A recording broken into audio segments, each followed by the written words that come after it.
Chris is heading to the gym, turning the corner near the Carter Middle School library, when he spots Jaden pulling a bag of Chex Mix from a vending machine. Chris had planned to talk to him for some time after writing, but all focusing on Dex and Anthony's drama. Jaden had slipped out of Miss Chill's class before Chris had a chance to stop him. "What's up?"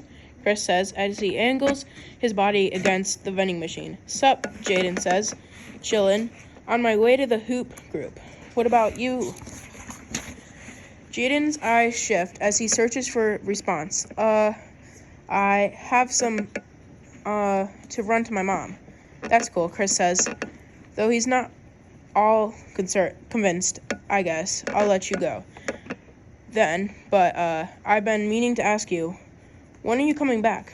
Jaden rips open the snack-sized bag and rummages through it until he finds a Ray chip. He pops it into his mouth and looks up at Chris. "Coming back where?" "To the hoop group." Jaden stops mid-chew. "Who said I was coming back to the hoop group?" "Tamika said that she was going to talk to you about it." "Oh, for real?" Jaden says, now biting into a mini breadstick while she was talking to me. "It doesn't matter, though. I'm not coming back." "Why not?"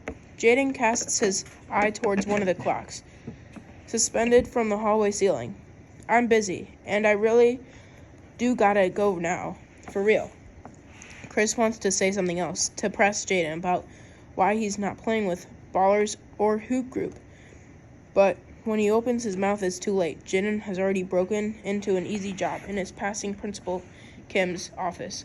On his way towards the school front door, Chris watches Jaden's silhouette disappear from turning and heading straight into the gym.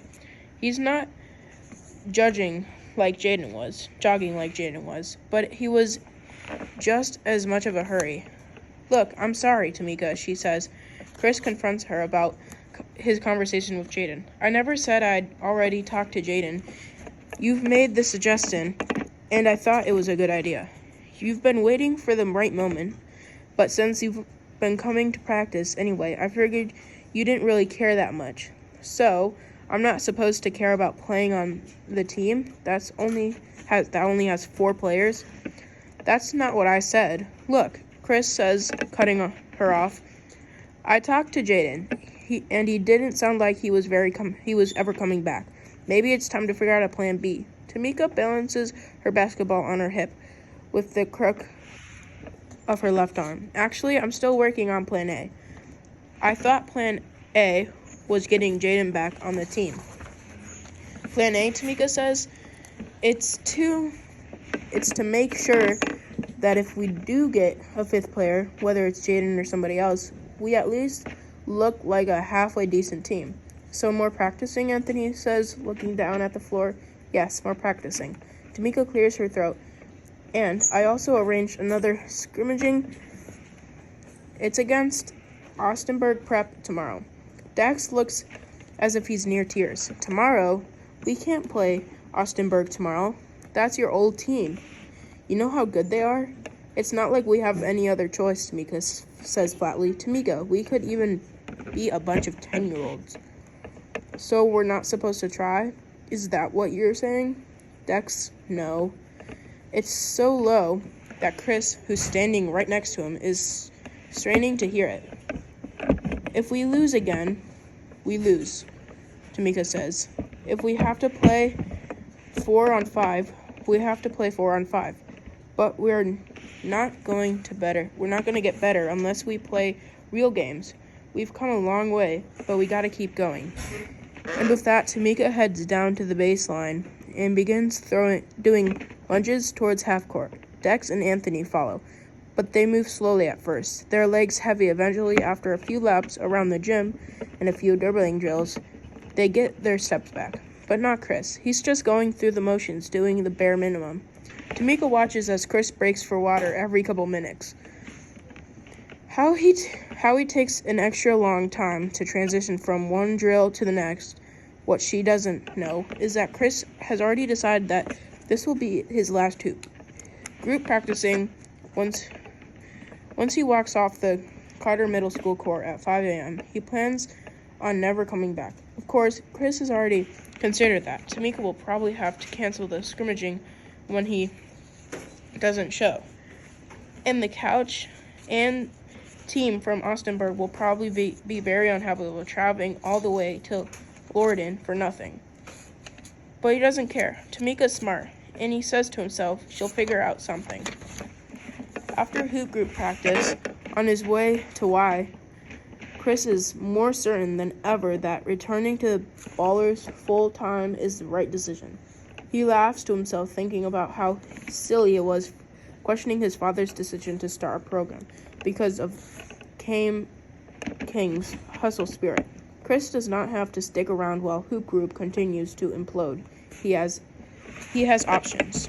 Chris knows he's late for the Ballers practice, but it's not until he arrives at the Y and sees the clock above the welcome desk that realizing just how late he is. In an effort to prep for Austinburg, Tamika let hoop group practice run about 30 minutes over. Now, instead of showing up an hour into practice like he normally does, Chris arrived 15 minutes before the Ballers practice is scheduled to end. "Sorry I'm late, Dad," Chris says after joining Cam on the sideline. Where is calling plays during the scrimmaging? Cam only glances at his son before fanning him off. "It is all good. I sign up for a couple of new kids at fall price, so I need to make sure they get enough playing time anyway."